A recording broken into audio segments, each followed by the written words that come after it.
I'd like to call the meeting to order. The Redistricting Advisory Committee meeting today, 4 o'clock, up on time, 2 minutes, I guess. The call the meeting to order. Madam Secretary, is there any public comment? No, sir, there's none. Yes.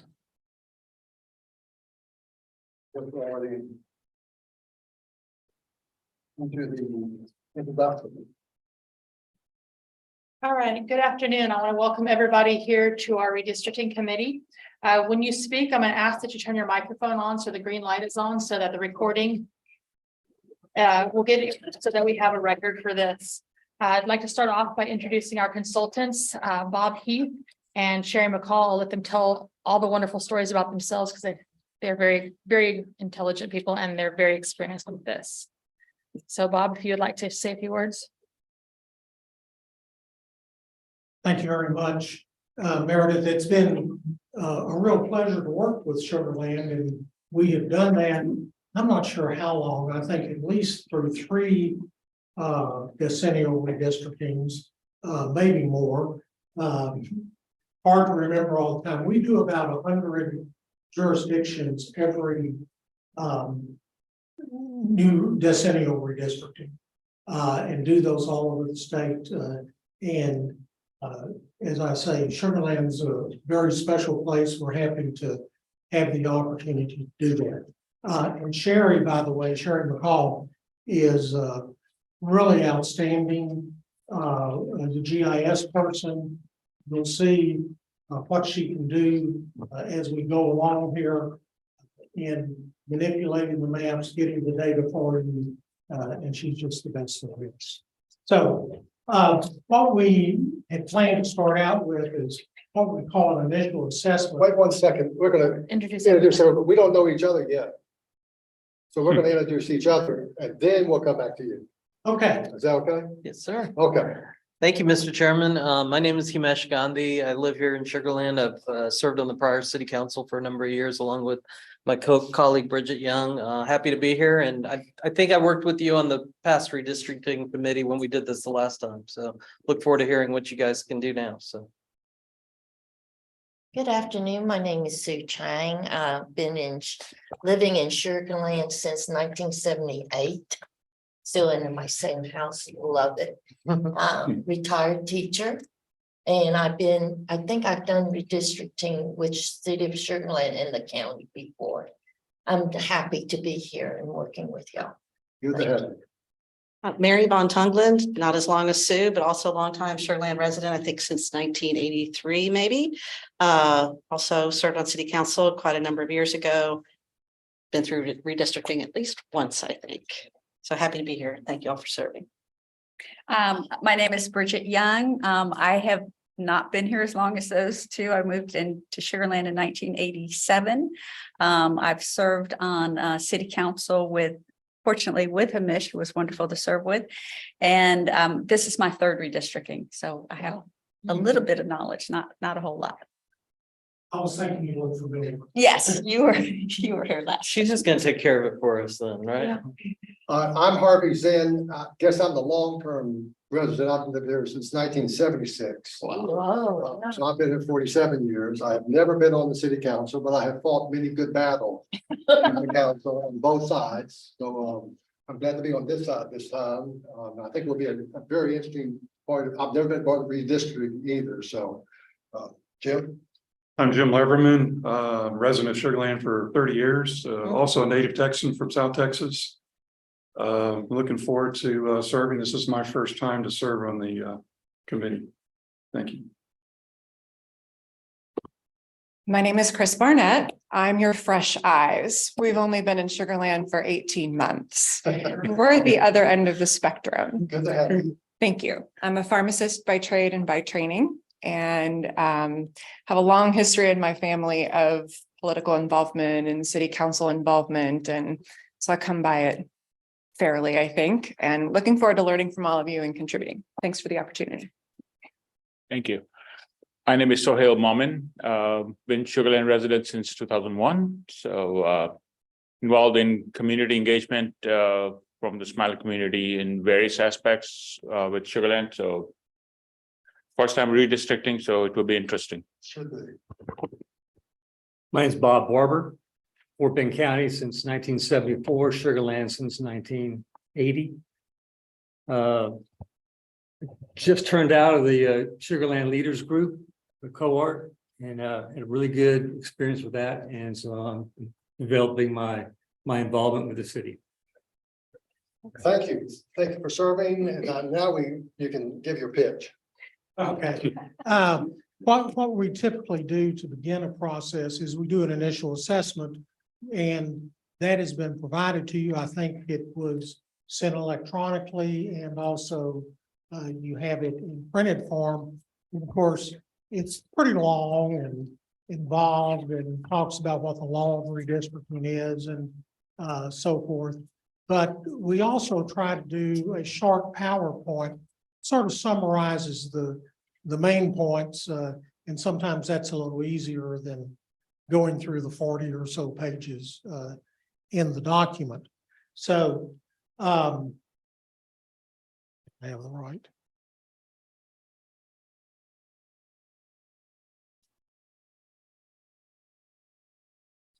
Seem to be. We'll get some technical help here. That turned off or something.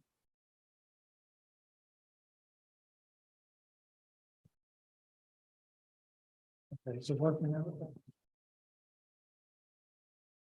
Okay, the applicable legal principles, there are basically three that we need to be concerned with. The first one at the top is one person, one vote. That's a requirement of the Constitution. And basically it means that districts have to have equal population. And we'll talk about that in just a minute. But that's the first thing we're going to need to do is get the district into balance. The next thing to think about is the Voting Rights Act, which was passed initially in 1965. And in particular, we're concerned with Section 2 of the Voting Rights Act, which basically says that you cannot discriminate against various minority groups. And basically, throughout the state, those will typically be African Americans, Hispanic, and sometimes Asian Americans. Now, in Sugar Land, as we'll see, the African American population and the Hispanic population are not large enough to state a claim under Section 2, because in order to bring a suit in court, you need to have a sufficiently large population to be able to constitute a majority in a single member district. And that majority has to be geographically compact. There was a case that was decided in the Supreme Court about 2 weeks ago. It's called Allen versus Milligan. And a lot of people thought that the Supreme Court was going to overturn Section 2 of the Voting Rights Act. As it turns out, it did not. So Section 2 is still in effect. It's something we need to look at. But I don't think that's really going to be a problem for us here in Sugar Land. The next thing is Shaw versus Reno. It's a case that says, while the Voting Rights Act says you have to be careful not to engage in racial discrimination, there are limits on your ability to consider race, which sometimes puts people who are growing districts between a rock and a hard place. How much can you consider race? We'll be talking about that. And finally, something that used to be, and 10 years ago was required when we did redistricting, Section 5 of the Voting Rights Act. And that's the section that said that whenever a covered jurisdiction, or all of Texas was covered, made a change in any sort of election practice or procedure, you had to submit it to the Department of Justice for their approval before you could implement it. And that was overturned by the Supreme Court probably about 6 or 7 years ago. So we don't have to do that anymore. But the standard under the voting right, under section 5 was retrogression. Did you make things worse for minorities than it was beforehand, before you started making the change? And I think that's a good thing to look at, because if you do make things worse, people can say, well, you intended to discriminate. Maybe you're violating section 2. So, you know, I think it's good to look at that, be careful so that we don't make things worse. Now,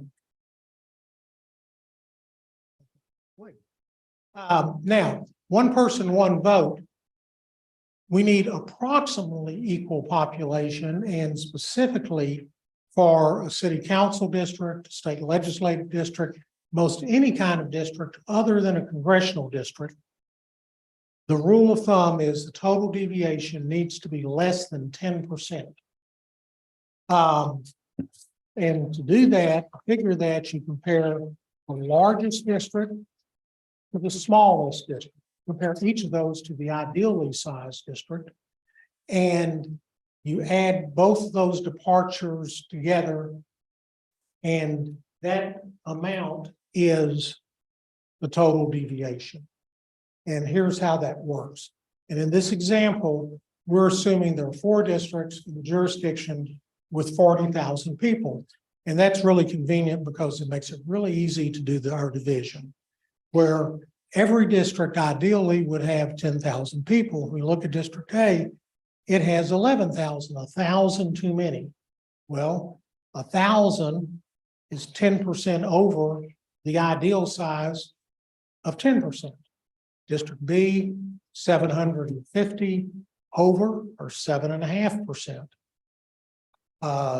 250 over in District C, which is plus 2.5%. And then we get down to District D, and it's only 8,000 people, which is 20% under the ideal size. Now, to find our total maximum deviation, we take the largest, A, 10%, the smallest, D, minus 20. From plus 10 to minus 20 is 30 percentage points. We have a total maximum deviation of 30%. And one thing just to notice that when you net all the deviation, it's always 0, because just mathematically, that's how it's going to be, is that to get everything to the ideal size. Now, let's talk about section 2. Section 2, basically, as I mentioned a second ago, for a group to be able to bring a claim, it has to be large enough and geographically compact enough to be able to constitute a majority in a single member district. And in Sugar Land, the African American population, Hispanic population is not large enough to do that. But what you want to try to do is to, and let me back up a second. It indicates no discrimination on the basis of race or language minority status. And language minority status is the thing they added to the Act in 1975, which brought Hispanics, because Hispanic heritage is not a racial category. But under the definition of the Act, it becomes a language minority status and falls under the Act. Can I ask you a question later? Yes, sir. Can I ask a question while he's on that You topic? want to turn the mic I'm on? sorry. Yep. Can I ask a question while he's on that topic? Is that okay? Yeah, I think it should. Go ahead. So when you say that if there's additional races and you have a concentration, like we have a high Asian, That's right. does that not get taken into consideration Yes. relative? It does. Yeah, we're going to consider the Asian population. Okay, I'm sorry. I thought you were limiting it to African Americans. No. Okay. Normally in Texas, it's those two. And occasionally Asian, and I say occasionally because in most places you don't have sufficient Asian population. In Fort Bend County, Right, you absolutely do. and certainly in Sugar Land. In Okay, fact, yeah, I just wanted to see Yeah. if that. when I first started working with Sugar Land, the Asian population was the largest minority population, but it was so dispersed around the community that I think there were no more than 2 blocks that had more than 20% Asian. Now, the population is much larger and in individual blocks, it's more concentrated. Mhm. But basically what you want to avoid is cracking or packing. And cracking, sometimes known as fracturing, is where you divide minority voters to fragment their voting power. So if you have an area where there's a strong concentration of a minority group, you split it in half so that half go one way, half go the other. They don't have electoral clout in either district that you put them in. That's cracking. Packing is the opposite, where you take all the minorities, you put them in a single district, and maybe it's 90%. Well, you don't need 90% to have good electoral strength. And what you've done is maybe given them electoral strength in one district when they could have it in two. So those are the things that courts are going to look at to see if there's a problem. There are other things that can violate Section 2, and particularly if you do something intentionally to discriminate. But we're not going to do that. Sure. Now, the next thing of our legal points was the Shaw versus Reno case. And this is the Shaw versus Reno district that was in the Supreme Court back in the mid 80s. And this is the 12th congressional district of North Carolina, and it's the yellow district. It's about 135 miles long. At times, it's about the width of the interstate highway. In fact, there are at least two places where the width is no greater than a single point. And as it happened, by happenstance, I was at the Supreme Court that day when it was argued, and I assure you they made ample use of that map to impress on the court what was going on. And the court said, this is not acceptable, and they overturned that. Now, to something closer to home, here's Harris County. And this is a case called Bush versus Vera. It was a little bit after Shaw versus Reno. And these are congressional districts that were drawn after the, I think the 1990 census.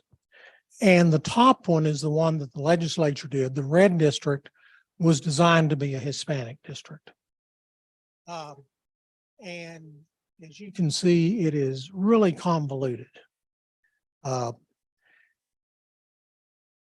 sort of thought of it as if they had taken a heat-seeking missile and keyed it to find every Hispanic household in the county, and it just went here and there and found those. And among other things, it resulted in the county probably having to double the number of voting precincts because it split voting precincts left and right and so forth. And it became very, very difficult to administer an election. That went up to the Supreme Court, and the bottom is what the district court, where it redrew those districts.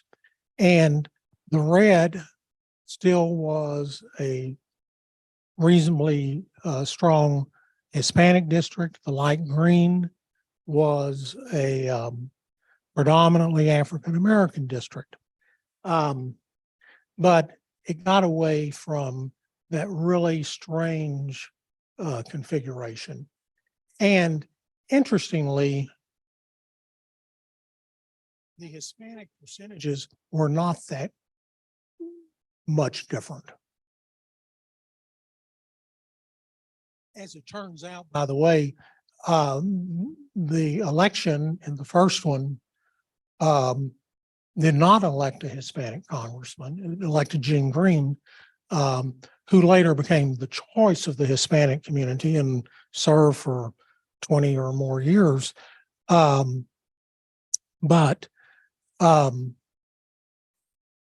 it was we're not going to do anything like that top. So the standards under Shaw versus Reno are, it limits race-based decision-making, including in redistricting. And the court's going to ask, was race the predominant factor in drawing a redistricting plan? Was race the main thing you were looking at? And if it is, did you narrowly tailor that use of race to address a compelling governmental interest? And complying with the Voting Rights Act would be a compelling interest, but it would have to be something that is narrowly tailored. Like, for example, that bottom part of that map of Bush versus Vera rather than the top part. The top part was not narrowly tailored, but the bottom one was, and it's still considered drawing a Hispanic district, an African-American district, so forth. So one of the ways we try to make sure that race is not the predominant consideration is we suggest that cities follow redistricting criteria. And what we think are typically the correct ones, and I know that we presented those council, have they adopted? Yes, okay. I was thinking they had and just wanted to make sure. June 6th, yes. But basically, first thing is we want to use identifiable boundaries.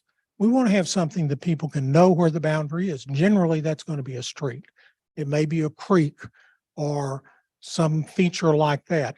But we're not going to draw lines through the middle of a field and say that's our boundary line, because nobody would know what it is. They couldn't identify it.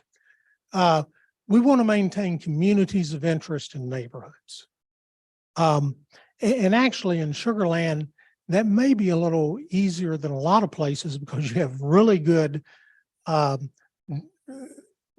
data on where the neighborhoods are. I know that for Sherry, it's probably easier because, she's got lots of stuff from the city that shows what all the subdivisions are and so forth. But whatever she does looking at it is not going to be what you know, and you're going to know a lot more than we do. And you can tell us where those neighborhood lines ought to be. We want to use whole voting precincts if possible. Now, as a practical matter in Sugar Land, that's probably not going to be possible. It is in Houston. Houston almost always uses whole voting precincts when they can. It is easy for the state to do that. And whenever I've worked for the state, I've always told them, you need to use whole voting precincts. And typically they don't pay any attention. But it's very helpful to do that if you can. But since a voting precinct can have up to 5,000 voters in it, you can't always do that and maintain equal population. We want to base the plan on existing districts. You have 4 districts, people are used to them. And so we don't want to wipe off everything and start from scratch. We're going to adopt districts of relatively equal size. That's a constitutional requirement. And that's really the first thing we're going to look at. We're going to draw districts that are compact and contiguous. One's more like the bottom and the Bush v. Vera, not the top. Keeping incumbents in their districts. And some people say, well, we don't want to do that. And if that's what the city says, that's fine. But one thing, doing that is not necessarily an incumbent protection. It's also having the voters decide whether somebody stays in a district and stays in representing a district rather than a committee or council or somebody picking somebody off. So I know in my instance, the legislature always seems to take me out of one congressional district and put me in another. And I sort of prefer to stay where I was and who I know and worked for, or worked with rather. So, and also we're going to narrowly tailor our plan to comply with the Voting Rights Act. We'll make sure that we comply with all legal requirements. Now, basically, the initial assessment is to look at the existing districts that you have now in light of the most recent census. And here are your districts that are existing, and here is the population. You will have in your materials also a more detailed population table, but I think this summary table is a lot more useful and a lot easier to read. As you can see, the ideal district size is 27,751 people. And as we look at the districts, District 2 is almost 13% over the ideal. So right away, we know we're outside the 10%. Districts 1 and 2 are too small. District 1 being the smallest district, 9.75%. If we take District 1, District 2, we measure the distance between those, and you see at the bottom overall deviation, it's 22.62% deviation. So we need to bring that down below 10. We also have the racial and ethnic breakdown, as you see here, and non-Hispanic white is 3807. Non-Hispanic Asian is actually a little higher than that, just barely. And Hispanic about 12, Black around 7. And by the way, on the racial categories, because Hispanic status is not a racial category, you can be Black and Hispanic, you can be Asian and Hispanic, be white and Hispanic. So the census provides tables that measure the various areas of Hispanic and data for the non-Hispanic white, non-Hispanic Black, non-Hispanic Asian, and so forth. So also, we may look at voting age population. And that's important because it gives us a better idea of potential voting strength, because the total population includes children. They're too young to vote. The voting age population is just 18 and above, so these folks are eligible to vote. Now, in Sugar Land, there's not a lot of difference between those two. If we were in a very heavily Hispanic area, there might be, because particularly depending on where we were, in some areas, there will be a very high non-citizen rate among Hispanics. And that can be true, by the way, with any category, but obviously in Texas, there's more of non-citizen population among the Hispanic population. Now, one of the things we want to look at is where people live among the different groups, and Hispanic population you see here, the darker the color, I guess that's a brown, the more heavily the Hispanic population, as you see, there are not very many places where there's a significant Hispanic population, and the population is pretty well distributed around the city. And in fact, if you go back to those tables, you'll see that as well. And similarly with the Black population, there's not a large Black population, and certainly no great concentration. And here's the age population. And largely in District 2, some extent, District 4, really in all the districts. And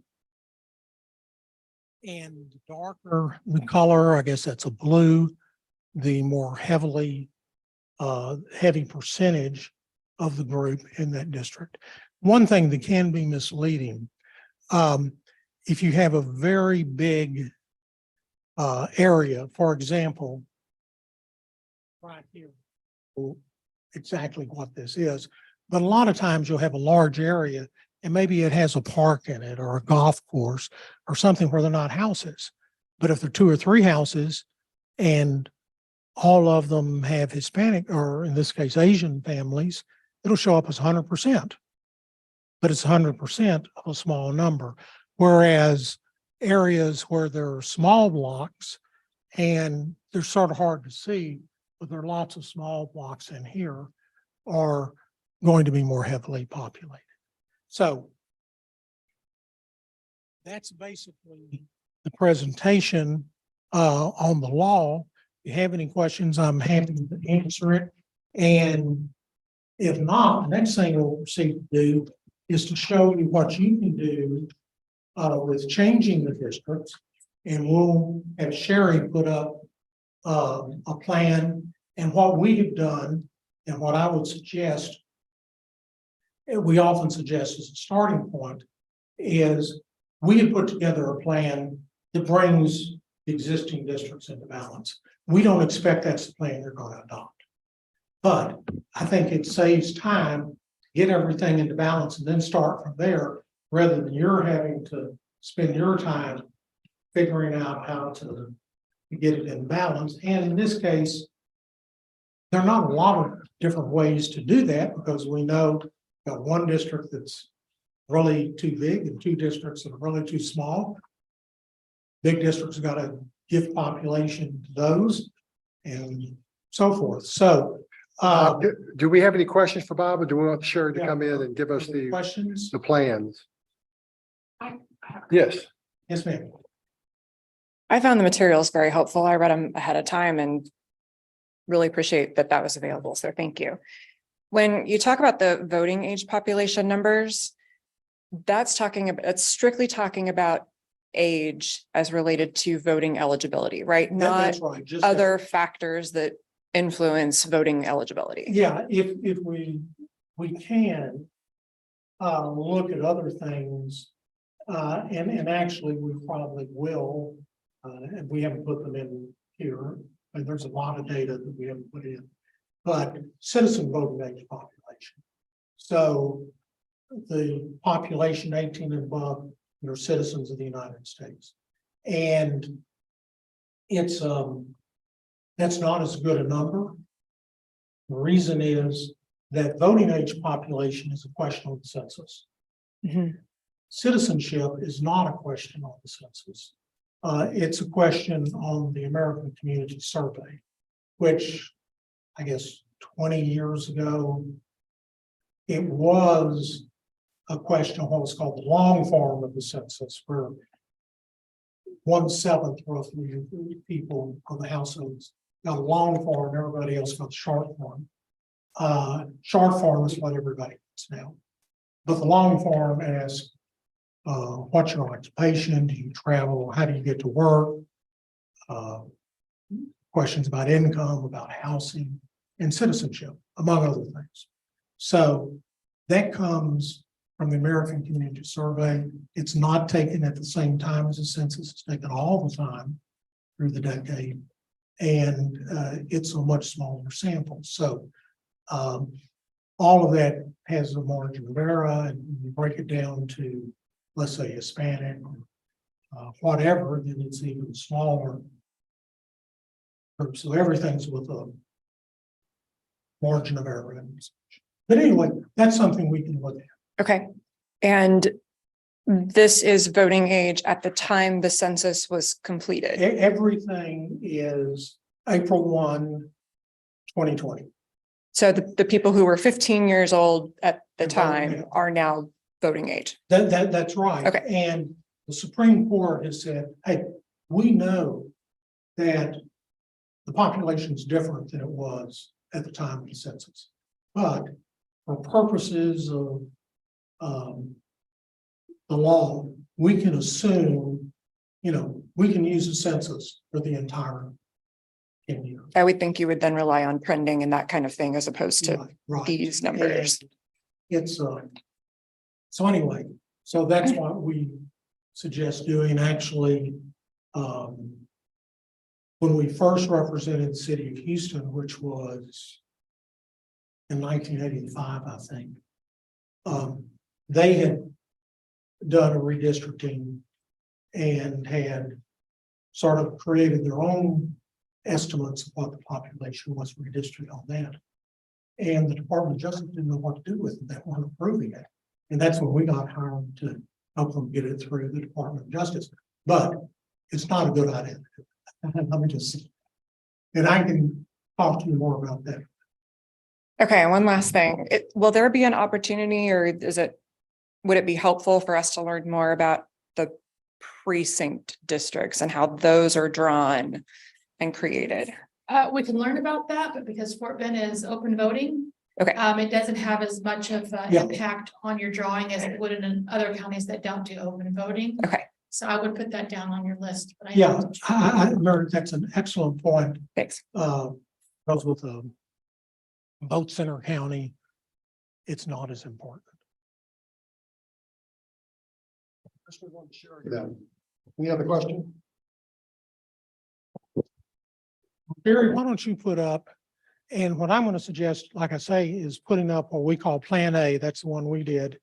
And, you know, if you say, hey, I don't want to fool with that, let's start from the existing district, we can go back and do that.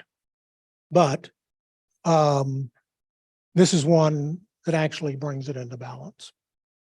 And then you will be able to, we can show you what the software does, and you can tell us to move some things around and so forth, and you can see what it does. Why don't you pull it down just a little, because we've lost District 4.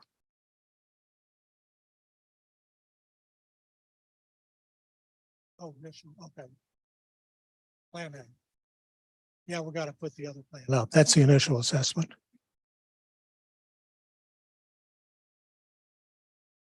One of the things you can see on what, well, it just left, but if a district is over or under more than 5%, it's going to put a red arrow by it and telling you, hey, you need to add, you need to subtract. Because if everything is under 5%, can't have more. And this is the IMA and putting voting precincts on. Oh, okay, turn it on.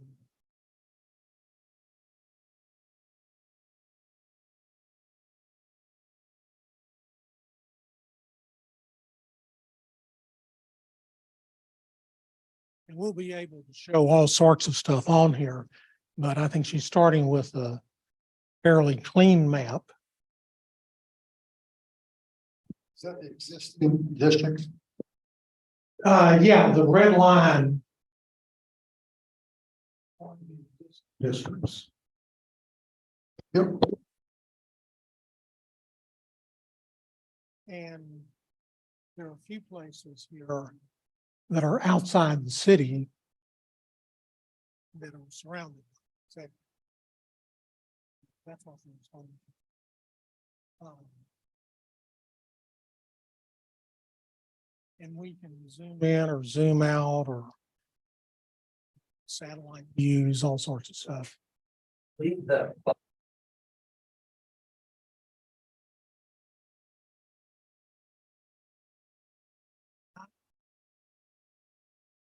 Yeah. All I know is that it's not part of the city. At least that's what my understanding is. That's correct. When we did the annexation of new territory, take the we annexed MUDs. They are not in a MUD and they did not want to come in the city at that time. Yeah. And one of the things that you'll always look at is population. It's going to be right here. And by the way, when we balance districts, we balance them by total population, not voting age population or other things. And see our target, 27,751.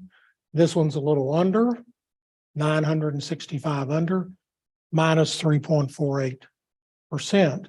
Our largest district in this One form. question, Bob. Okay, so I apologize. I'm a little confused. Are you saying this is existing or this is your proposed? So this is the proposed starter plan. And where the red lines are existing? The red lines are the existing. The color areas Right, okay. are the changes. So you see in District 3, there's a bump or bulge or whatever. It goes down beyond or below the. I see, I understand. Yeah, thank you. Yeah, we're gonna change the colors here.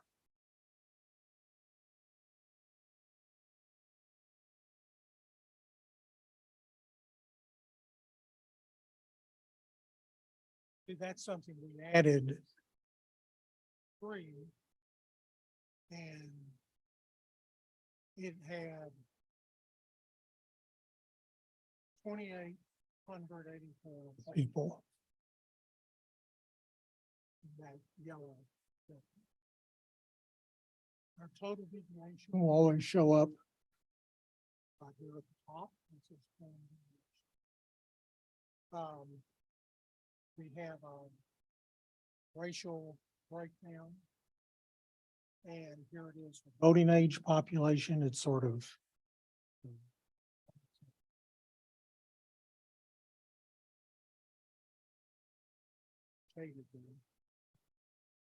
It's a talking thing over part of it.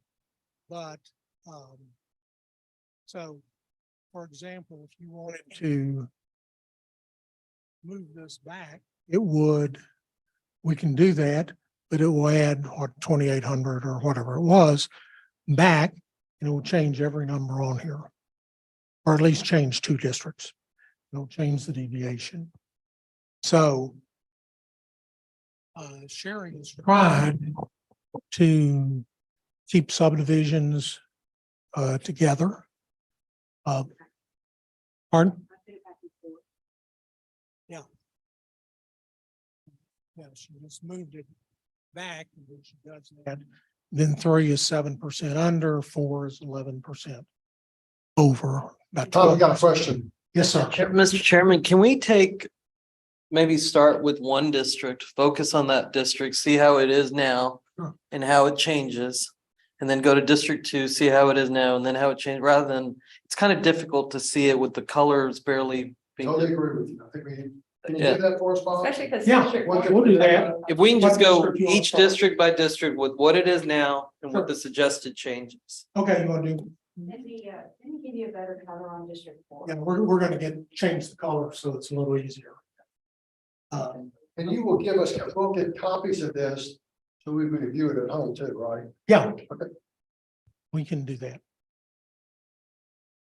I think, I'm pretty sure before we leave, we can email that to Meredith or someone, and then you can distribute it to you.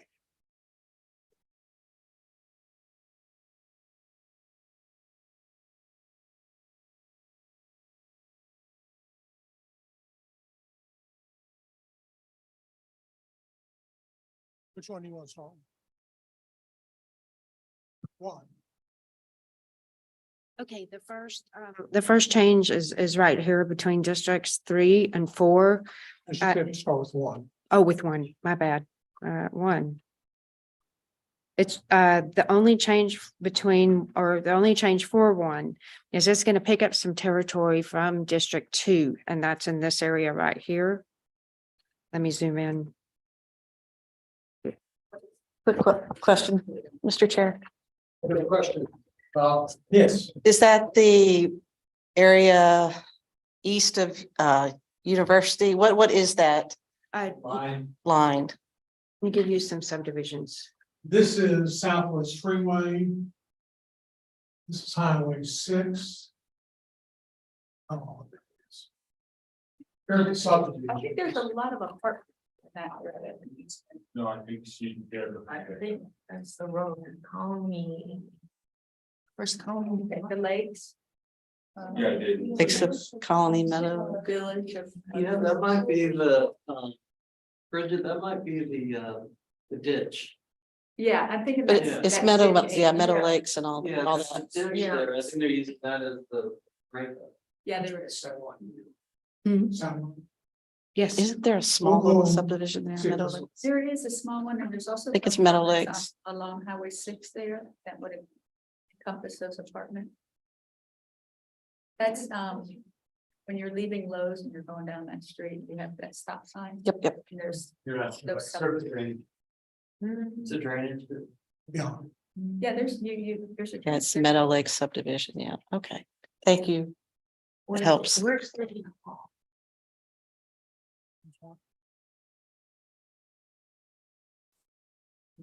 here's Town Center Square. Yeah. right here. Okay, The- so you yeah. kept it in district. Would put it in the district. That's District 1, isn't it? The city hall Yes. where we're at right now. Now, right, but it was in, It was in 2. And we moved it to District 1. Okay. So Town Center is in District 1. Yes, ma'am. Is there a reason for that? I don't think that's, No, that's not right. I don't think, Right? sorry. What are you talking about, town square or town center? Is there a town center? says Town Center Square. Where is You're it? not talking about where we are So right maybe now, that's not, That's not the time that we're in that. right? That's the Lowe's. That's Lowe's and Academy. You went closer. Oh, Yeah, that's not, town square is south of the town. No, I'm gonna get you closer. well, First Colony Mall. It's south of the. Okay, And this is so on it's north. still in District 2. Okay. Well, so we're getting Lowe's and Academy, okay. In this case, we are looking at the, We have a question over here, Bob. so in a simplest way, we are looking at the First Colony as the demarc for District 2. First Colony Boulevard. There's no names, there's no streets of it. Okay, So, No, we can control the streets. okay. it's not First County. That's going to be on the south side, this will be on, it's on the north side. Mhm. First Colony Yes, goes through. City Hall's over. This is the City Hall over on this side. It's in District 3. It remains in District 3. Okay. This is City Hall. I'm talking about the section of District 2 that has been proposed to be, In District 1. yeah, Is it okay if I turn the satellite back off? yeah, You leave it on? yeah, Turn it off. but that's fine because I think we you. got, it's basically the sweet water that turns into First Colony, that portion of I think the lakes. Meadow. But it's both sides of that. Yeah. You're Yeah. right. First Colony goes through there, but it's on both sides. Oh, Yeah. you're moving Colony Meadows? So right before the levee. Yes. It's this area right here, this triangle. So while he's doing that, you're saying that that's the only change? Is that triangle right? Okay. Yeah, there were only, in this example plan that we kind of put out first, there are only 3 changes. 3 moves in the plan that brought it into balance. And this is one, the other one, there were 2 others, and those were the only changes we made. This was a kind of just a quick balance to give you guys a jumping off point, to start your work. And basically, whatever you do, you're gonna have to take a lot of population. About 4,000 people out of District 2 and put it in 1 and 3. You have a question? Why is part of District Run on the other side of 59? Seems like it'd be confusing for people that are part of that district to cross Well- over 59. Is there a particular reason or history behind that? That was done in 2018. It's, And And you know, I don't know if there's recent one, but one of the things you gotta do is get a couple of thousand people from to into District 1. Okay, also District 3 is short a little bit too. I mean, it's down below 10%, but it's, Three. She hadn't got to that point. but I'm just looking at the geographic boundaries that we're looking at here, which is, the state boundary is 59 or 69 as we call it today. Yeah. I don't understand why we would encroach on the other side of 69, that little piece. Is there a particular reason? Is there some criteria that was used to determine that? We have a council lady who used to give us information. So I was on Well, the last We redistricting. got it. I think it was basically population, but the alternative to get stuff from 2 into 1, which you've got to do, is one thing is, what is that, 90? What is that?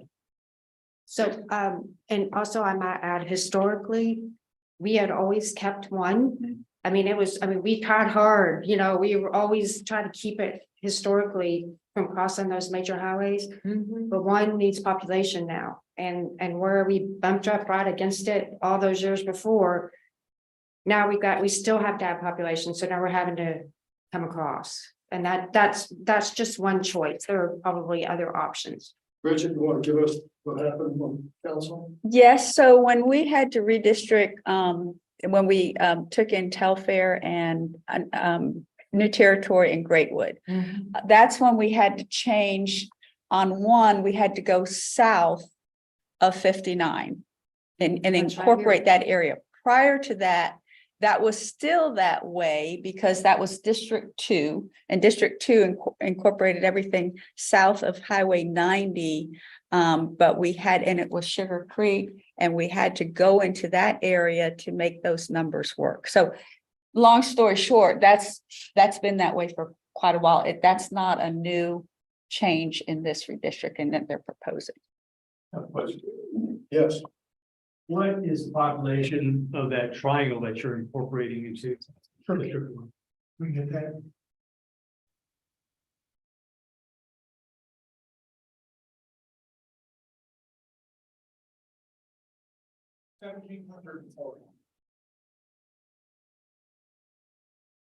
See, it shows up. Okay. One more question.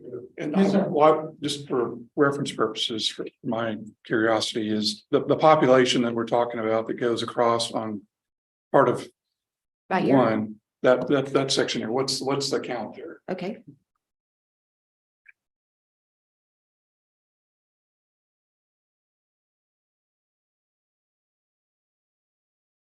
$1491, 1,491. All right. And, other ways of getting population from 2 into 1. I'm thinking this may not be exactly correct, but just off the top of my head, seems to me the other option you want to avoid 69 is finding something right in here that you can move, or the other possibility is moving stuff around either clockwise or counterclockwise, but essentially moving stuff. Well, let's see, where were we? Here, that we might move stuff from 2 into 1 into 3. That's And then back to the 4. But to do that, you're making lots and lots of changes. Right. Bridget, go ahead. But Thank that's you. all, y'all are the ones to make that decision. But on this proposal here, if you look at 4, are you taking some new territory in 2 across 59? Am I reading that right? Or is that right that here. one section there, that point? That's the second change. That's a second That's change? the second change, Why, yes, sir. again, I'm wondering about the boundary of 59 being a natural boundary. Why would we do that? Yeah, again, this was trying. Well, I'm just doing, but geographically, 59 is a very strong geographic Two needed to. demarcation in our community. And I've got water feature that runs through there. It's separated. So I put everything south of the water of the creek running through there. I divided it by that. That's, and like I said, this is arbitrarily, this is not. That's why I'm asking the Yeah, question, because I'm you trying to guys are understand gonna your have your thought much, process. much better choices. I was just showing you an example of what something looked like balance. Is that River Park enclave, that section, and what is the population? Okay. Because that's the grasses, that's the, I kind of, in the Grand Parkway, I'm kind of curious too. Like you, I think that's where is the River Park enclave, I think. That's where AGB is. Well, that's separating, Right. that's separating River Park using the Grand Parkway. So you're dividing up a subdivision. Right, Because it's River Park East and River Park West. right. So we, that's probably a concern because Enclave, yeah. So we're talking about that. Are we moving to What two is the now? population of that? 2,198. 2,190. River Park. We can, the problem we're gonna have is figuring out the right solution, number one, but again, Yeah. the ultimate thing is to get the redistricting so we can move on. But it's all about I've been part of District 1, 2, 3, and 4 for about 47 years, and I'm on 59 at Sugarcreek. We change all the time. We just, the 59 is, which, by the way, Lloyd Benson Highway, not 59. Yeah, he was, that's not sure. So, Mr. Chairman, yes. if you don't mind, we've kind of drifted, but if we go back to District 1, which Okay, we were back to on, District 1. and the changes that are proposed, in my opinion, understanding this, because I was a city council member for 2, and then I was on the last redistricting. Those 2 areas that are proposed are actually good areas in that we're not separating them from a subdivision. The area that's south of 59 has been like that for a long time, where it's never been part of the other, and Lexington and Williams Trace are the dividing lines there. There's a lot of apartments as you get to Highway 6, so that gives it population. And the other area that we brought in west of Highway 6, north of 59, is a good area also, because those 2 neighborhoods are together, but it's really not part of any other subdivision. So I think, in my opinion, I think those 2, that's good work on your part in those areas. That's just my opinion. It's really just one change though, right? Just that little triangle piece is the only. change. Yeah, but he was talking about south of Right, 59. the one I that was wanted to existing. clarify. Okay. But you say you have 3 major changes? Yeah, that's what I was saying. If we can just go. So we're done with 1. We kind of, everybody understands 1 and we could, it's a very basic, move on to 2. So on one, It's pretty good by on the. They're on the screen. So you got 3 changes. Here. May I offer a suggestion for everybody? Sure. This is our first meeting. Yeah. The key is time for us now, but let's get all the 3 changes that we have, that we get copies sent out to all of us. Then we can finish our agenda. We'll have 2 or 3 more meetings before we get to the city council. We can hash this out all along. Let's proceed ahead with the 3 changes I'd like to see real quickly. And you can ask questions, but again, the key questions when we come back to the next meeting. Can you show each change one at a time on the map? Sure. You I got think it's this one. confusing because you got all these up here at the same time, right? Right. Okay, I would rather, my perspective would be that Go to this. change 1, change 2, and change 3. Let's have 3 different slides. Photos of each changes. That would make it a little less. So so you can see Just one at a time. one at a time. Okay, all right. All right, the first change. I'm gonna go back to the triangle. You wanna go back to the triangle? Let's go to District 2. Okay. Let me turn on District 2. subdivisions for you. Okay, it's this area right here. It was originally in District 2. And to add population to 1, we put this triangle area into District 1. Do you want me to go back and recalculate the population for that area again? You need the population. Population, yeah. Pardon? Yeah, She said that was an add of 1,740 to That's- District 1. That's Right. correct. That's correct. Okay, so that was change number one. Again, Okay. District 2 loses territory to District 1 in this triangle area here. Change number 2 is down here between 2 and 4. And it is this area here.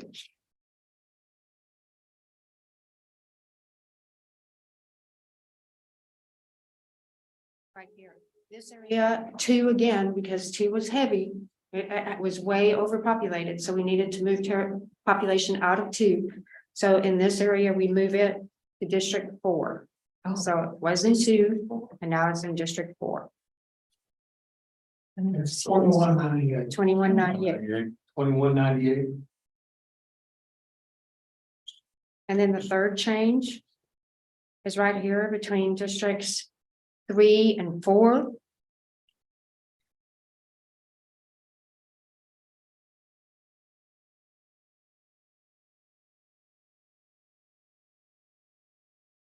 One of the things that I just showed notice, two is heavy, you know, it had a lot of population. 4 was really okay. But 2 only touches 1 and 4, so you kind of, this is kind of a rotating exercise. So whether we unloaded some population from 2, we dumped it into 4, that made 4 too big. So this section right here was in 4, and we move it into 3, and it's kind of a rotation of population in order to get 2 in balance. This section here has 2,884 persons in it. 2001. Can you repeat? 2,884. So that's going into 3 from 4. mhm. Okay. That's a good one.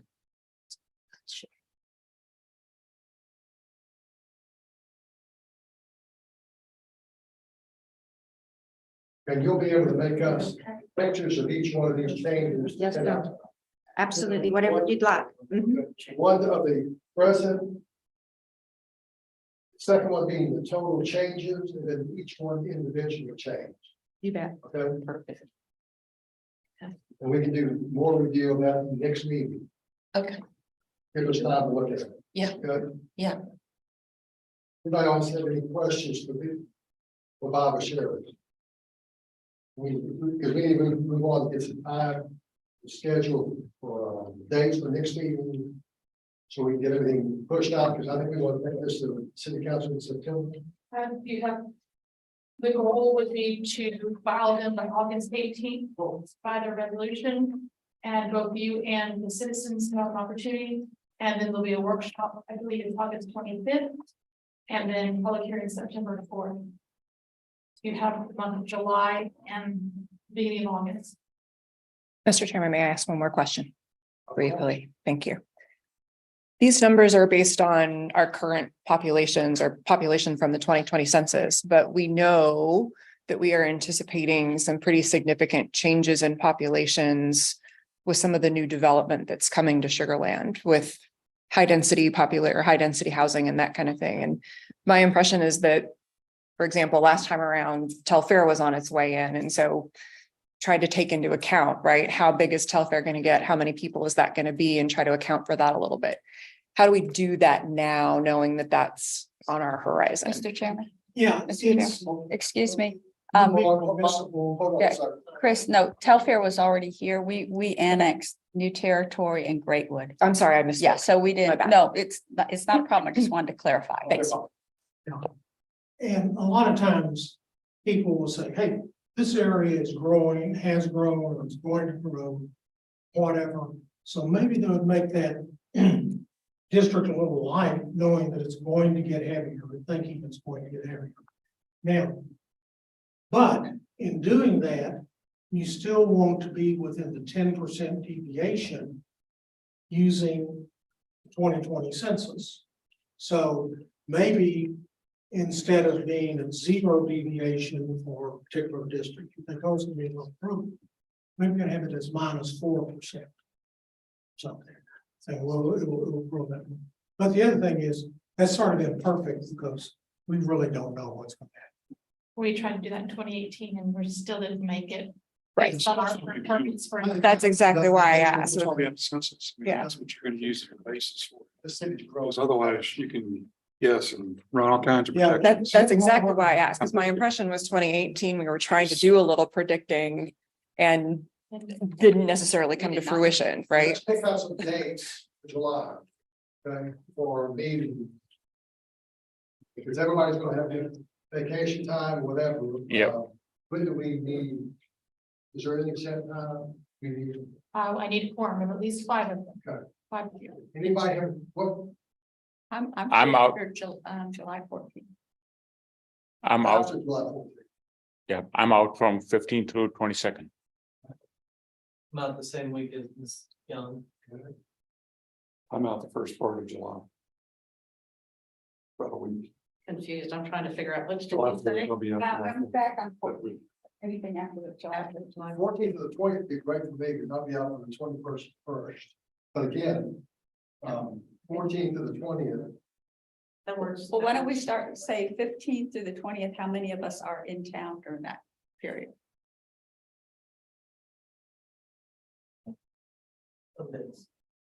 Okay, so that seems to work.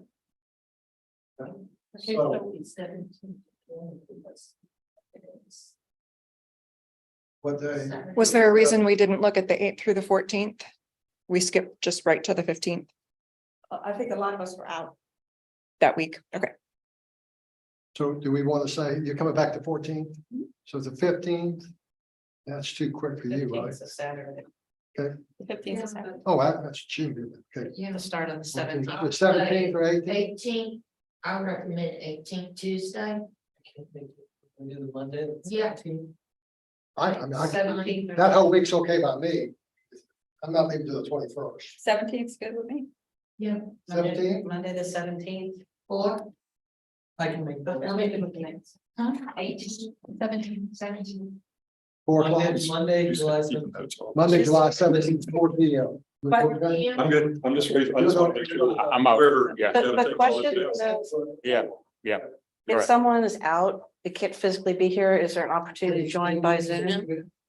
Yeah, that's actually one of your following Oh, questions. question I have. Okay, sorry. Live streaming or not, as long as we have a forum in person, we can certainly zoom somebody in. Okay, Just want to see Zoom, then we can do that.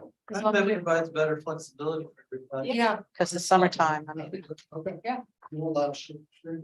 okay, that answers that. Which day do you sign? The 17th, 17th. okay, 4 o'clock here.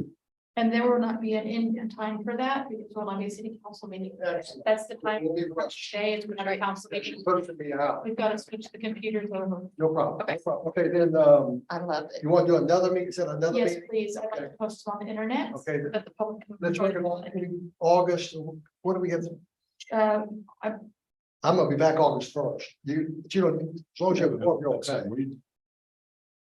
Well, see, I did that week, I mean, are we trying to do this weekly or are we trying to? do No, it- we're trying to, two meetings and then we're hopefully taken to the, Okay, we're finished. hopefully. 2 meetings before which Before it date? goes to, before the I day. believe it's August 18th, but I'm going over the presentation I made in 56.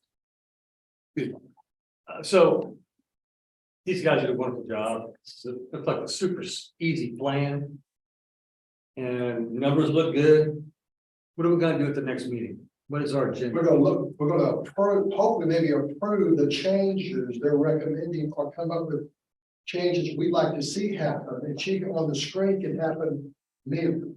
So you'll get if we get the same pictures, we'll be able to do what we want to do. And Sherry can make the changes and see it at that time, and we won't be rushed out of it. Yeah. Uh, So if you want, for example, not, or to keep 69 as the boundary. we can make those changes. Just not replace. Hopefully we'll come up with a firm boundaries. That's So we're what all I confident. think it's just a That's natural what goes, boundary. to come up with a confident Yeah. change. I mean, the way we do our school districts and some of, that's another part of it too. Okay, You don't listen to school district. I believe it's the 18th. Okay, so anybody else, August schedule, anybody?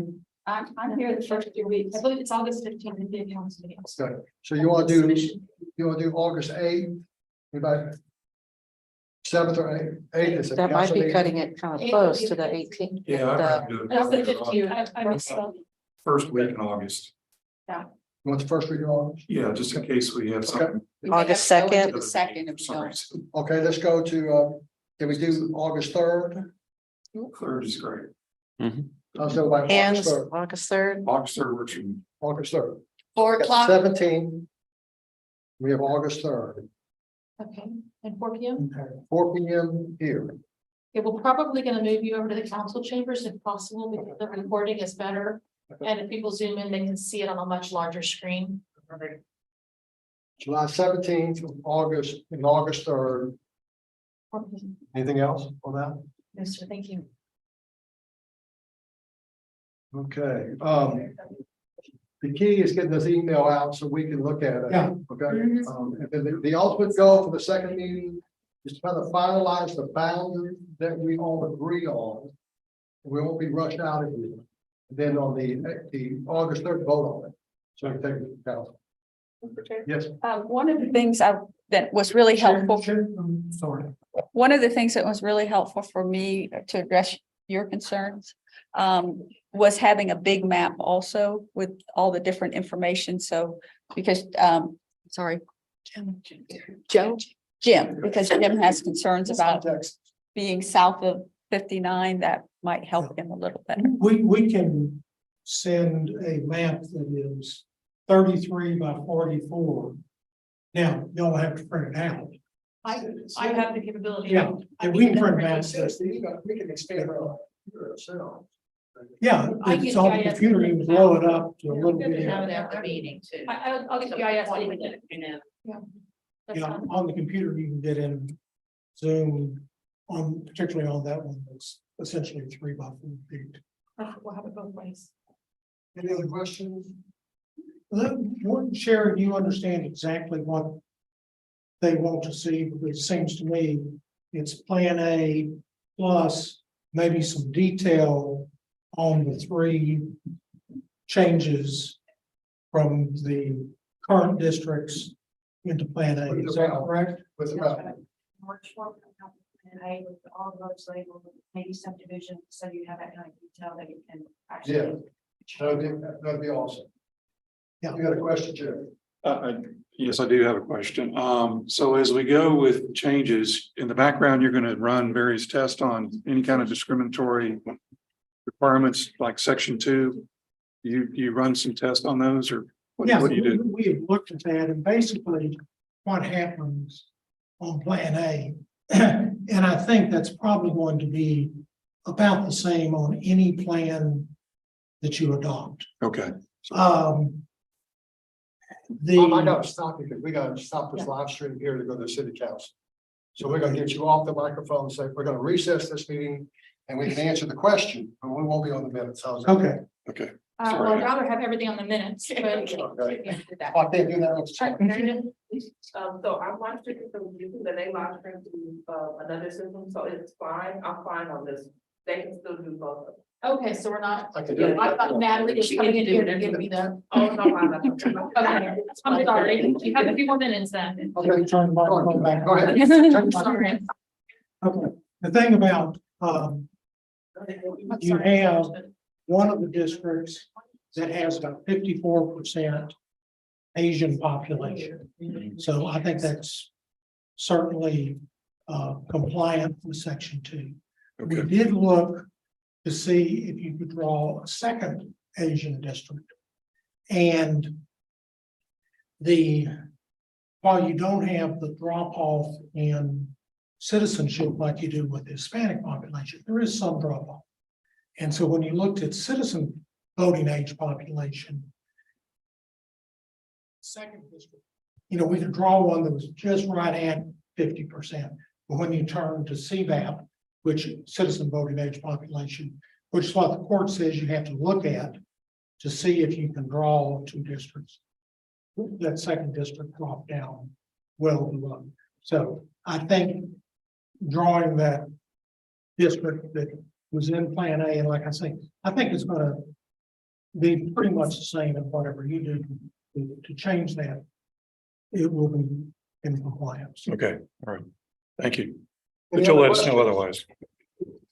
The motion to just put this thing in adjourn, right? Yes. All, second, yeah, okay, done. Thank you. I see everybody. Thank you. No, that's being everybody on. It's much better than video.